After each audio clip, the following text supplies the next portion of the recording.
G'day, I'm Alistair Bird, sheep and beef farmer from Oxford, New Zealand. So, why did I start this YouTube channel? Thing is, quite like my job, quite like where we live, bringing the kids up in this kind of place.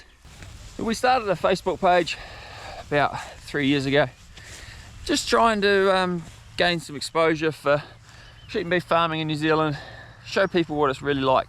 I suppose I got frustrated with the lack of engagement, I suppose.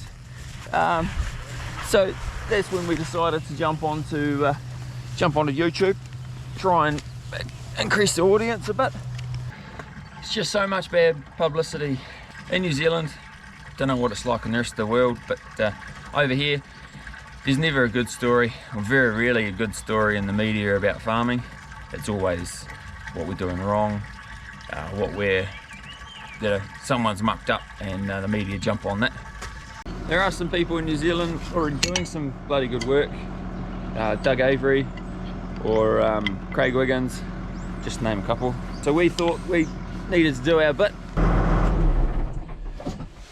The more people we can have out there having a voice to promote New Zealand lamb, beef, wool, milk, venison, the more the merrier.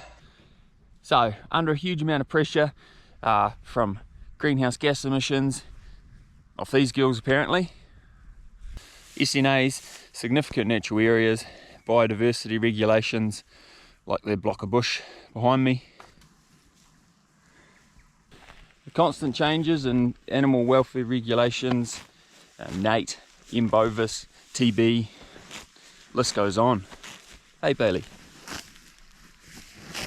Can't forget the limits on synthetic nitrogen use, the nitrogen cap at 190 kilos.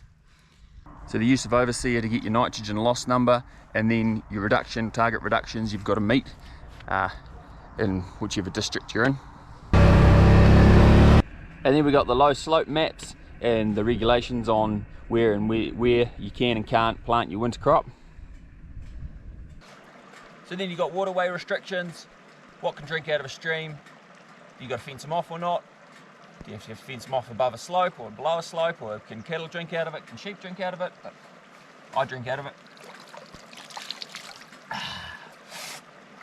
So then you've got the emissions trading scheme and forestry ravaging the hill country in New Zealand and all across the world. It's devastating rural communities. What do you do? What do you do when overseas buyers are coming into New Zealand to pay double what the lamb's worth? Sheep and beef farmers can't compete against that. So then you have all this mud farming propaganda by the likes of SAFE, Greenpeace, New Zealand Rivers. So then on top of all the regulations, you've got the increase in costs, fuel, fertiliser, labour, vehicles, machinery, list goes on. As well as the cost of all the environmental plans, the overseer budgets, the greenhouse gas calculations you have to do. So what are we doing about it, you may ask? Well, quite a lot actually. So, for example, this one here, putting culverts in our main crossings. So the sheep and cattle don't have to stand in the crossing. I don't like seeing cow shit wash down the creek. Didn't have to do this, it's off our own bat. Using overflow where possible to reduce the amount of surface water runoff, to limit the amount of nutrients and soil that are getting washed down into our creeks and rivers. Some pretty impressive technology out there from the likes of Balance, who are using mitigator and spread smart proof of placement fertiliser application on the hill country there. What they don't see is all the work that goes in behind the scenes to set systems up like this. All they see is a video or a photo of when you've had 2 inches of rain and the animals are in mud. Yeah, it's not a good look. But hey, if I swing around, that's their runoff paddock right there. They go there every night, sit down and graze. Don't see that in the media, do you? And all the wetlands that we've created and excluded stock from, and that we've planted in flexes. So when you fence your creeks off, you've got to put in these things. Even on hill country, so the sheep and cattle don't have to sit there and lick out of a little spring coming out of the side of the hill. But hey, costs of polypipe, costs of concrete, still going up. So we're fencing our waterways off and planting natives to attract the bird life. I know it needs trimming around. So using direct drilling as much as possible, reducing the amount of cultivation we do. Also the use of multi-species crops, such as this grass and this raphno. So we're managing our fertiliser inputs using little and more often. Watching the soil temperature to make sure that when we do put our fertiliser on, it's uptaken straight away and transferred into grass growth. So New Zealand farming's not built on the back of the sheep in regards to wool like it used to be.